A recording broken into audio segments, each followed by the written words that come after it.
Hello on this magical day. You know what day it is? It's December 9th. You know what day that is? It's my birthday. So I'm wearing my favorite shirt, which means I'm not wearing a bra. By the way, I found the best bras. I asked on Instagram. I did a post over the summer. I was like, what are we doing about boob sweat? So like um I have D cup skin with A cup filling. And so so we got a like hanging situation like none other. And the boob sweat got out of control. So as you guys know, I have had no symptoms of menopause.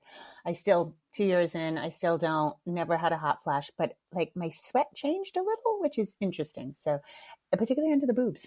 I know it's weird. I never had an issue. It feels like almost rashy, you know? So anyway, I put out on Instagram, like, what are we doing about boob sweat? And I got recommended Mega Babe. Mega Babe, they have like a dusting. It works really well. I contacted them to see if they'd sponsor me. They don't sponsor people, but they sent me free products. So I'll shout them out. But also a lot of people talked about wool bras, and I love wool. I wear a lot of wool for hiking, but I couldn't fathom. I thought a wool bra would just be uncomfortable. So I ordered some, and they are fantastic. I wear them hiking. I don't love the styles of the underwear, but I got a couple of pairs because when you hike in the winter, you have to have wool because wool wicks the moisture away. You can't wear cotton. You'll die. You'll literally die on the mountain of hypothermia. So anyway, I just wanted to shout out wool bras because it's my birthday and I can do whatever the hell I want today. So I am a December baby. I am a middle child. So there will never be a time. I always want to be the mysterious person who doesn't have a birthday. Oh, I'm getting older. I don't have birthdays. So, but there will never be a time that happens. I'm going to shout it from the rooftops. Here's another interesting thing. Okay, so with birthdays, now if you think about it, when do we say a child's one? After they've completed their first year, right? So when we say, I'm turning 57, it's not, you're not really turning 57. You're turning 58. You're going into your 58th year. You completed your 57th. So that's where I'm at. So we're all just a little bit older than we think we are. And a trick I do is somewhere around September, I usually start saying, you know, when people ask my age or I'm referencing my age, I say I'm the year coming up because this avoids sticker shock. I started doing that when, probably when I hit some big birthday, like, I don't know. The big round numbers have never hit me. It's like the 9, like 59 or 29, 39. So anyway, I just start saying I'm the next birthday because then I ease into it. And so when my birthday hits, I'm not like, oh my God, I'm 40. Oh my God, I'm 50. I'm creeping up there, guys. So anyway, I've completed my 57th year. I'm heading into my 58th year. I know somebody told me that one time and I was like, what? Because you think you're the year you say, right? Okay, so today I want to talk about guilt because I want to tell a story that I've told before, but it's been a really long time. I want to tell a story about my birthday and making Pascal sit in guilt because I think sometimes when our kids feel really guilty, we try to make it better for them. And I think guilt because they did something wrong, didn't do something. I think a healthy amount of guilt is good. Guilt makes us change our behavior. So if our kids don't really experience it to its full extent, then they're not going to change their behavior. And so I also want to say this because I think you'll all resonate as a mom on this story, and that sometimes it's important for us to really show our true feelings. Okay, so my birthday was coming up, and Pascal was of an age, I can't remember the age, but it probably somewhere around 10. He was able to navigate the computer. He could he could find things, you know, and we lived in a 2-family. I was on the top floor. My parents were on the bottom floor. Very awesome setup. But my mom was already kind of starting a decline and I was super helpful. Like I did stuff for them all the time. I was like, their supervisor and I had Pascal work, all the things, you know? And so my birthday was coming up and I said, hey, I want a ukulele for my birthday and I want a good ukulele. And so my mom and Pascal were like, okay. And I said, I'm going to send you guys a link to the one I want. So I send them an Amazon link for the ukulele and the cover. And I send it to Pascal and I send it to my mom. And now what I have learned in my life, especially as a single mom, is you have to ask. You have to ask. Mother's Day, I think Mother's Day is always a thing of disappointment because we expect our spouse, we expect our kids to know and want, and we're right to expect it. We should be able to expect it. But I also know that, like, if you want your day of any day to be super happy, do not leave anything to chance. I'm just telling you right now. And if you have the spouse, if you have the kids who like surprise you and do all great things, wonderful. I love that for you. But I know there's also a lot of heartbreak and disappointment on these days, these holidays, big days, because we get disappointed. And I refuse to be disappointed when I can do something about it. I'm not going to wait for somebody to make my happiness. I'm going to put my happiness right in their lap, and I'm not going to be mad about it.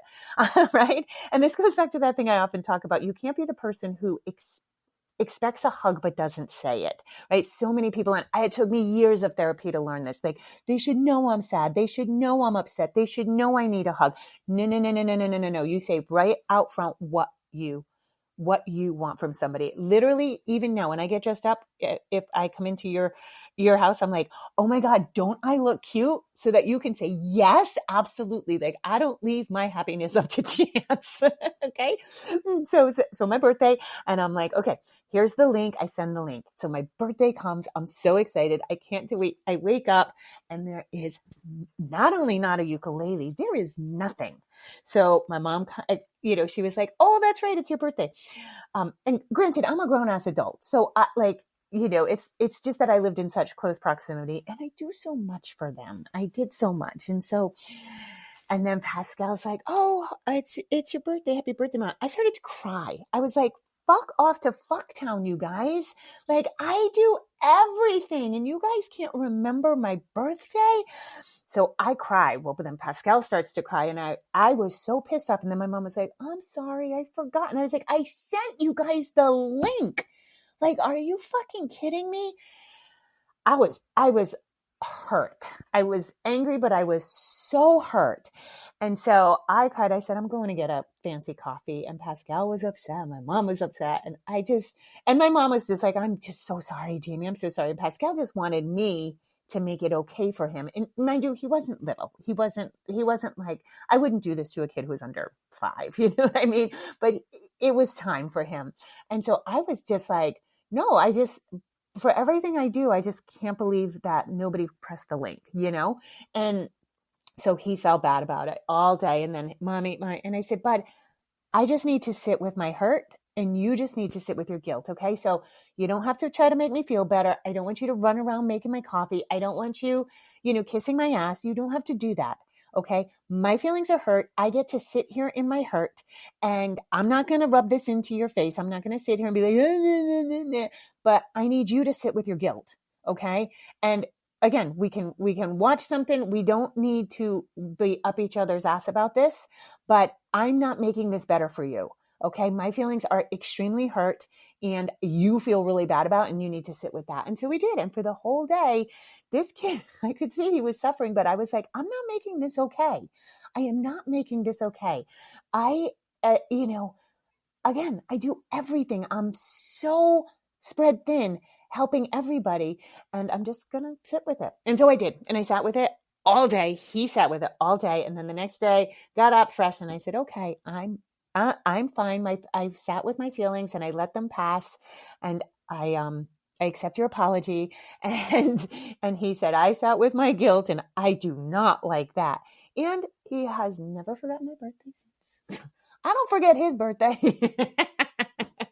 I realize he's a child. Well, not anymore. And my mom was sincere. She said, I know you do so much for me. And it was such I don't know what happened. And so anyway, I think it's okay. And I want to tell you something as moms. Sometimes you just saying that, I'm sitting in my feeling about this. You sit in your feeling about it. And again, we don't have to rub it in. We don't have to walk around with a passive aggressive silent. I just did a resentment episode. We don't have to tally it and pretend everything's okay. It's okay. It's okay to sit in your hurt and anger. Let everybody know. Don't take it out on them. But like, hey, I need this to pass. I'm not making this okay for you. And then they can sit with their feelings, because I think as moms, we brush it over. We build resentment. We bury it. We tally it in our heads. We then, if it's your kid, you don't want your kid to feel bad. So you rush over, you try to make it better, but yeah, feel bad sometimes. Sometimes that's okay for them to sit in that feeling too. So when guilt is good, I'm here for it, because again, it builds the awareness, right? And you can look at this through a shitty lens and say, well, you guilted him in. Now, of course, he remembers your birthday. First of all, yeah, I'm okay with that. Second of all, I don't think that's the case. I think he remembers that feeling and it changed his behavior. And so he always remembers my birthday. I remind him, I remind everybody, I don't leave my birthday to chance, guys. Now, Mother's Day, I don't care so much about. Those other ones, Valentine's Day, those other in-between stupid holidays, those I don't actually care. Those are Hallmark holidays. I don't make a big deal about those. If they remember, they remember. If they don't, they don't. But and even Christmas, I don't care about Christmas so much. I care about my birthday. So yeah. All right, guys. As always, rock on, put down your phone. Bye.